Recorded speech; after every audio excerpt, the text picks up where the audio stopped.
The day before it all unraveled, I was in the supply closet with a flashlight in my mouth, digging through a box of shredded policy binders from 2017 because someone claimed we didn't have documentation on our ITER compliance protocol. Jokes on them, I laminated it. Twice. That's the kind of woman I am. Not flashy, not political, not one of the ones who gives update presentations with pastel slides and buzzwords like synergy. I'm the one who quietly prevents our entire federal contract portfolio from imploding in flames because one idiot thought a due deform could be approximated. My team?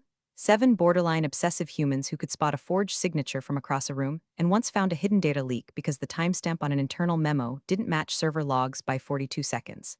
We weren't loud. We weren't liked.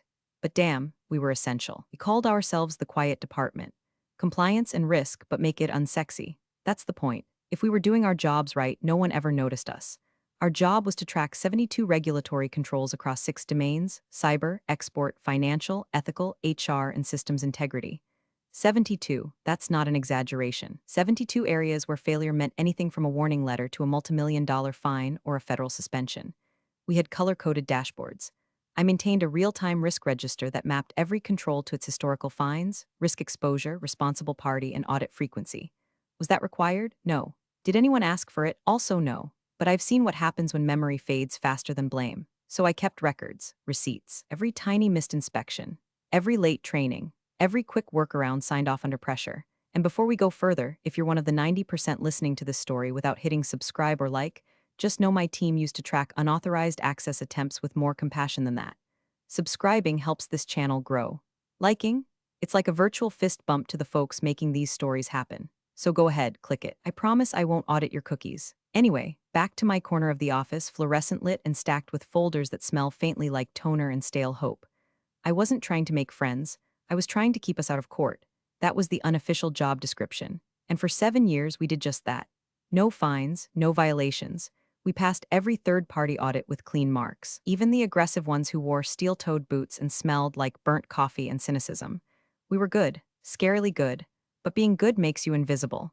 Until someone with a business degree and an ego problem decides you're inefficient. That's what started it. A new hire, Ben, VP of Sales turned interim COO, after our previous operations lead took early retirement read, was pushed out after disagreeing with the CEO's plan to modernize the org chart. Ben had the hair of someone who believes in fasting apps and a handshake like he's trying to win arm wrestling competitions against your elbow. His first company-wide message used the word synergies twice and thanked us for being agile. I should have known then, but no, I gave him the benefit of the doubt. I scheduled a meeting to walk him through what we actually did, explained the controls, the tracking system, the risk weighting, the absolute necessity of continuity. He nodded a lot, smiled politely, asked 0 questions. A week later, I got the email, effective immediately. My entire team was being realigned. Laid off. 7 people. Gone. I wasn't. They kept me. Ben called me into the conference room with the glass wall and no soul and said, smiling like a man who just discovered a new protein shake, "Don't take it personally. It's just business. You'll manage." I didn't cry. I didn't yell. I just nodded and something inside me turned to steel. "You think I'll manage, Ben? I will. Just not the way you think." Ben strutted into our Monday meeting 15 minutes late, iced coffee in hand, wearing a quarter zip that probably cost more than my monthly rent.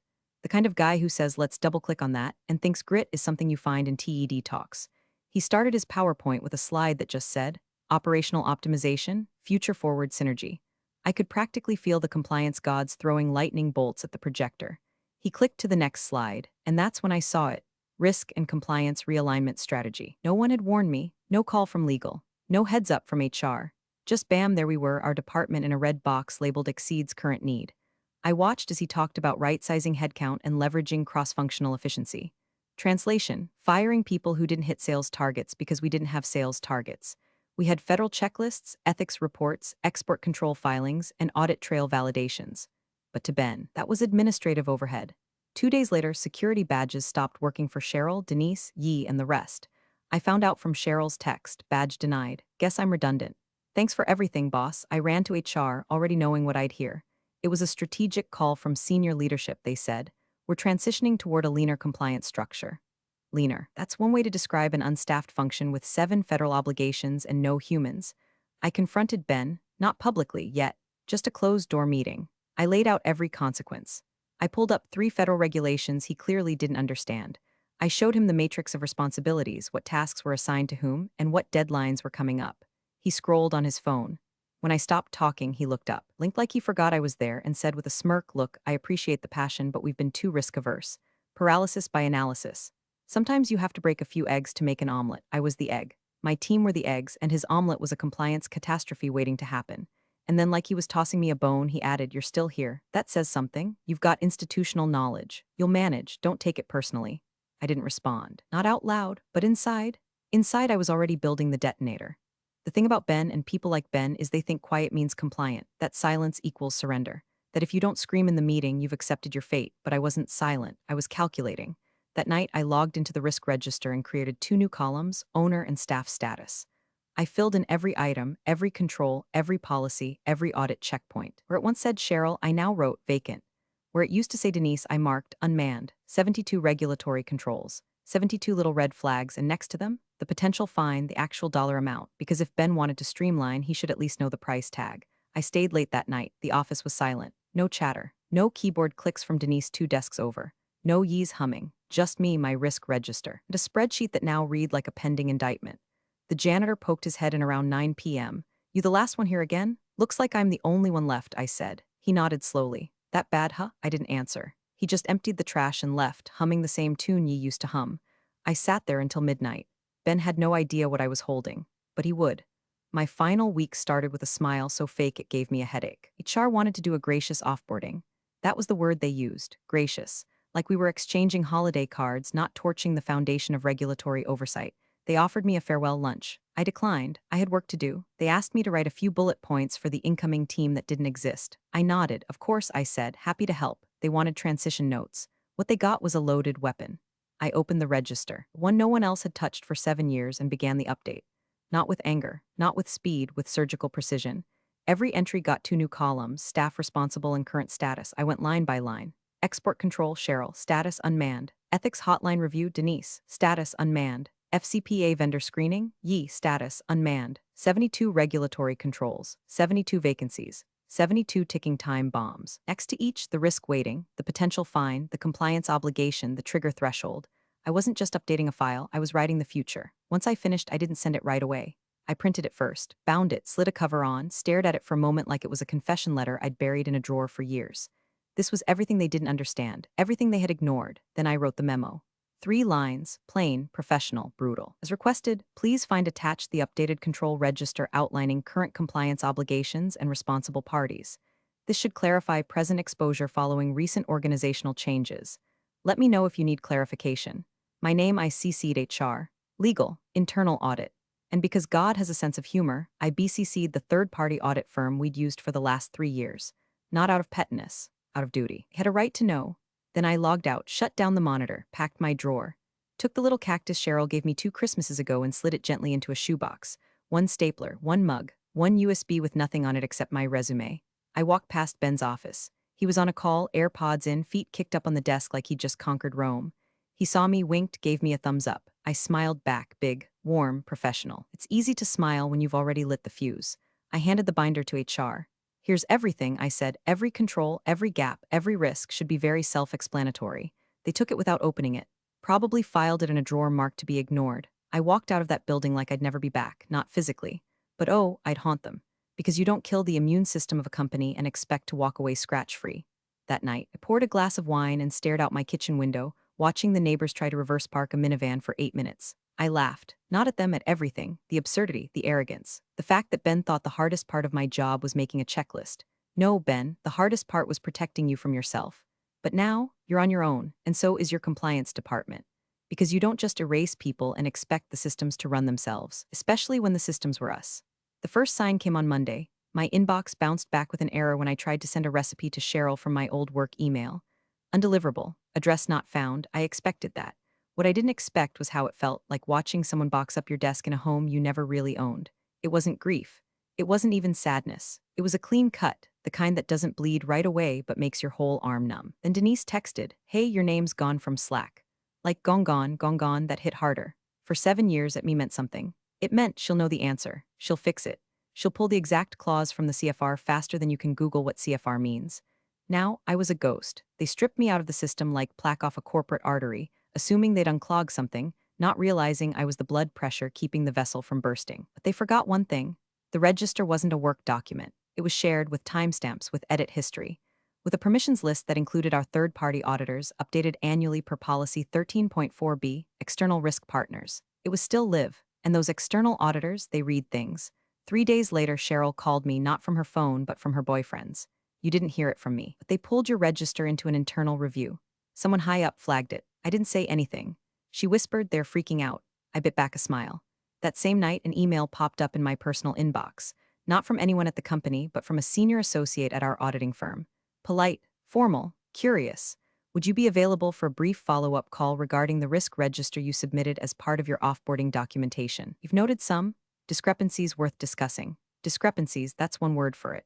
What they were seeing wasn't just a spreadsheet, it was a roadmap to liability. I hadn't written it like a log. I'd written it like a forecast. Each control wasn't just listed. It was alive, dates, names, dependencies, and most importantly, status unmanned. The auditors were doing exactly what I prayed they would, following the breadcrumbs. Meanwhile, the company. Rumors started to leak like bad coolant. A friend from HR, one of the few good ones, sent a cryptic message from her personal Gmail. FYI, external audit teams back on site. Everyone's in CYA mode. You didn't hear it from me. CYA mode. Cover your ass. Ben must have been sweating through his Lululemon slim fit slacks. I pictured him in that conference room, flipping through my register like it was written in ancient Greek, because it might as well have been. He never took the time to learn the language of risk, of accountability. He thought compliance was a mood, something to feel good about, not a structure, not a shield, and now, that shield was gone, replaced by a series of blinking red indicators, each screaming exposure in capital letters. I stayed quiet. I didn't gloat online. I didn't reply to LinkedIn messages asking if I was open to connect. I watched the house I built get tested by a storm I didn't summon, but absolutely predicted. Because the thing about building something well is that even when it burns, the blueprint still speaks. And I'd left mine in plain sight. The first crack wasn't loud, it was a question. A junior analyst from the audit team called me on a Wednesday afternoon while I was standing in line at a car wash. Her voice was young, a little nervous, polite to a fault. Hi, I hope this isn't a bad time, she said, like she wasn't calling to unearth a corporate crime scene. I was just wondering, did you really maintain this register by yourself? I could have lied. I could have said it was a group effort, that it took a village, that I was just part of the system. Instead, I said every entry, every fine reference, every update, all me. She paused. Even the escalation dates? Yes. What about the risk-weighting formulas? Also me. Another silence. Then, almost reverently, it's incredibly detailed. Yeah, I said, stepping forward as the line crept. That was the job. I hung up without fanfare, but my hands were buzzing. It was starting. They were beginning to see, not just the mess, but the precision beneath it. The quiet engine that had been running all this time under their noses. Later that day, Cheryl messaged me again, this time with a screenshot. It was from an internal Slack thread she'd been accidentally left in due to some lazy IT offboarding. A message from Ben, can legal clean this up? The auditors are quoting her register line by line. And below that, the reply from legal, short, sharp, brutal. We can't alter independent submissions. That would constitute misrepresentation. Ben had tried to gaslight a PDF and failed. By Friday, they weren't just interviewing remaining staff. They were asking for clarification on my annotations. Color coding, risk tiers, mitigation deadlines. One message from a compliance consultant I knew from the old days read, your timestamp methodology. Did you base it on NIST 800-53 or your own framework? I nearly laughed. They thought it was based on NIST. I mean, yes, technically. But it was more than that. It was based on memory. On knowing who always dragged their feet during quarterly reviews, on remembering that one vendor who always forgot to submit their ethical sourcing documentation, on knowing, deep in your bones, which file cabinet smelled like moldy shortcuts. Ben didn't have any of that. No one did, and now, there it was, in full view, like a forensic map carved into the walls of a burned-down house. I heard they called in a specialist to reconstruct the operational risk architecture, which is fancy talk for figure out how badly we screwed this up. But the truth was they didn't need to reconstruct anything. The structure was intact, it just didn't have anyone left inside. I began getting LinkedIn pings from unfamiliar names, risk officers, audit associates, a director of regulatory affairs at a rival firm, all dancing around the same thing, we read your register. Let's talk. One message was especially pointed, you don't know me, but I've been in this industry 20 years. What you built? That was art. Art. No one ever called it that before. Not when I was staying late on a Friday to double-check clause references. Not when I was crawling through old vendor contracts because someone reused an old template with the wrong export language. Not when I was hand-annotating audit logs with a yellow highlighter because the system auto-flagged a false positive and I didn't trust it. But now that it was all collapsing without me, it was art. And the exhibit had just opened. The spiral didn't arrive with one big bang, it seeped out, piece by piece like gas from a cracked line you can't quite hear until someone flicks a lighter. It started with finance. A friend of mine in accounting, one of the few still clinging on, sent me a late-night message from her personal email. The subject line was one word: yikes. Inside, a screenshot of a flagged line item. Potential exposure estimate, $11.2 m. That wasn't exaggeration. That was a real number, one I had built into the register months earlier, tied to two very specific export controls. If you failed to report them within 90 days, boom, multi-million-dollar penalties. Guess which controls were marked unmanned the day Ben gutted my team? By Tuesday, legal was in freefall. Someone forwarded me snippets of internal emails, bless corporate gossip chains, where mid-level attorneys were trying to reconstruct signatures on compliance forms. The problem? They were sloppy. A backdated signature slipped into an email thread where the actual send date was visible. Worse, they accidentally CC'd a junior from the audit team. The poor kid probably spat out their coffee. That's the kind of mistake you can't unsee. And in the world of compliance, you can't unsee it is the kiss of death. Meanwhile, HR tried a different strategy: scapegoating. An all-staff email landed with the subject, unexpected compliance gap. They called it unexpected, like a tornado or a raccoon infestation. Nothing to do with the deliberate gutting of the very department that used to prevent such gaps. They framed it as a temporary transition issue caused by staff realignment. Corporate spin at its laziest. But my register didn't care about spin. My register wasn't sentimental. It was a machine built on receipts. Dates, names, sign-offs. The last person responsible for Control 14.2, Cheryl, terminated May 4. Control 27.6, Denise, terminated May 4. Control 42.3, Yi, terminated May 4. Not unexpected, not a tornado, a decision. And now every fine, every exposure, every dollar amount tied back to those dates. Documented, immutable. No matter how many times legal tried to shuffle the papers, the timestamps told the truth. I heard Ben was pacing conference rooms, jaw clenched, demanding options. The man who once told me not to take it personally was now taking it very personally that his shortcuts had a price tag with 8 digits. The board was restless. Defense contracts, our golden geese, were suddenly in jeopardy. No military supplier wants a partner under federal review.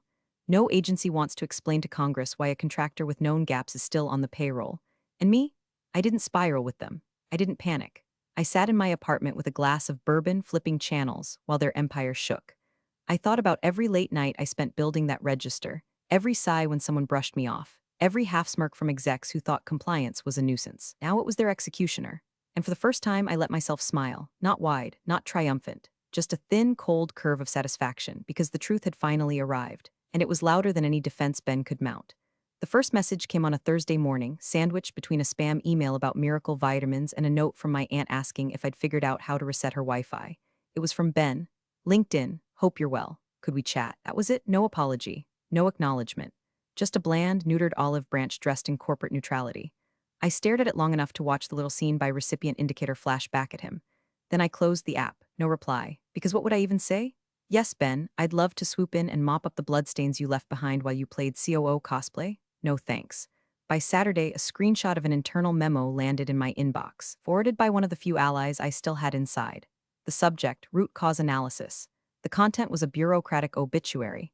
Preliminary findings suggest recent organizational realignments have contributed to material risk exposure. Recommendation: immediate reinstatement of key risk personnel to stabilize compliance framework. I read it twice, slowly. Reinstatement. Immediate. Personnel. Translation: they wanted me back. A woman who built the engine they dismantled. The same one they told to not take it personally. Meanwhile, the outside world had already started circling.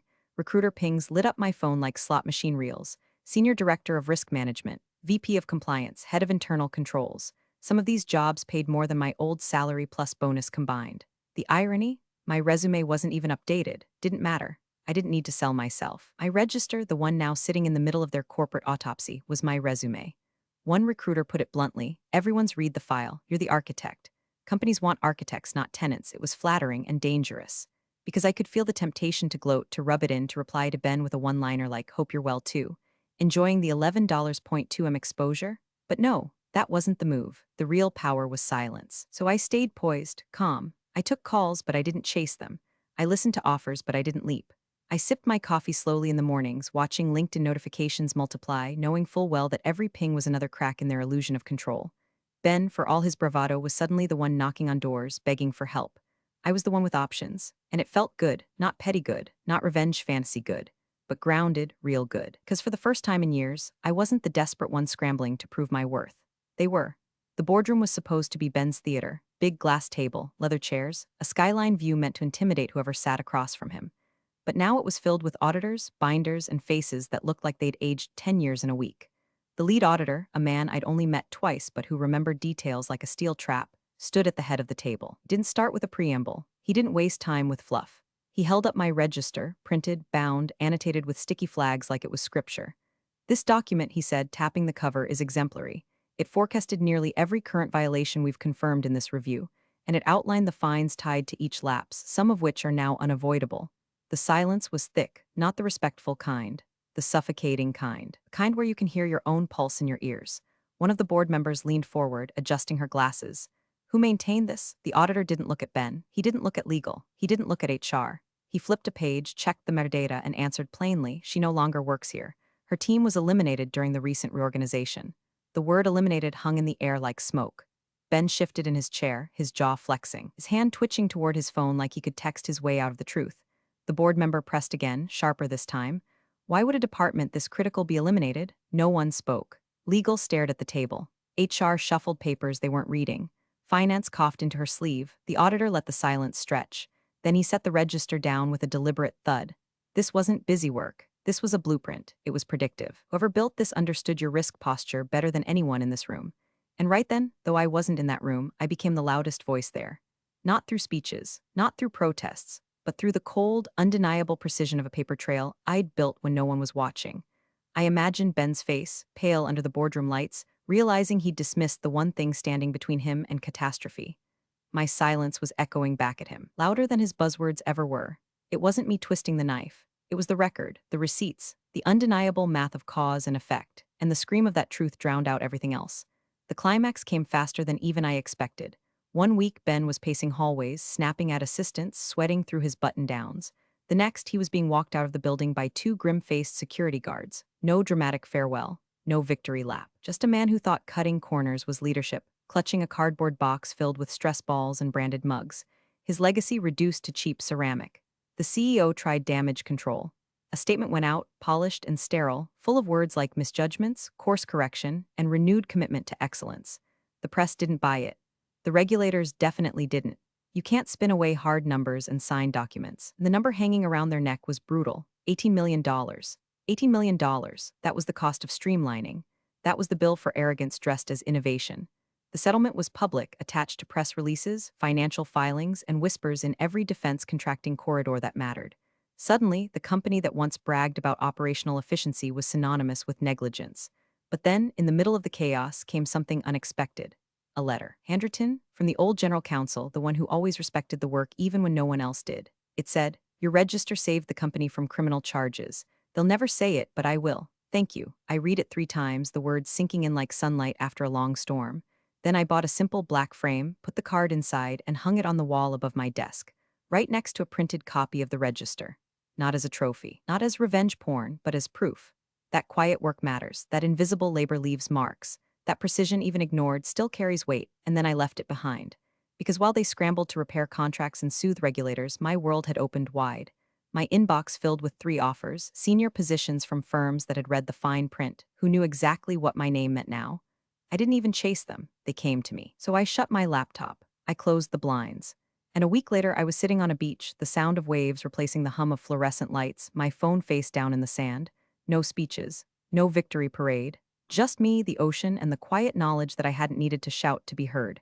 Vindication isn't loud, it's precise. Appreciate you sticking around, you legends of the break room. Subscribe for more chaos. Let's make your old managers spill their coffee in fear.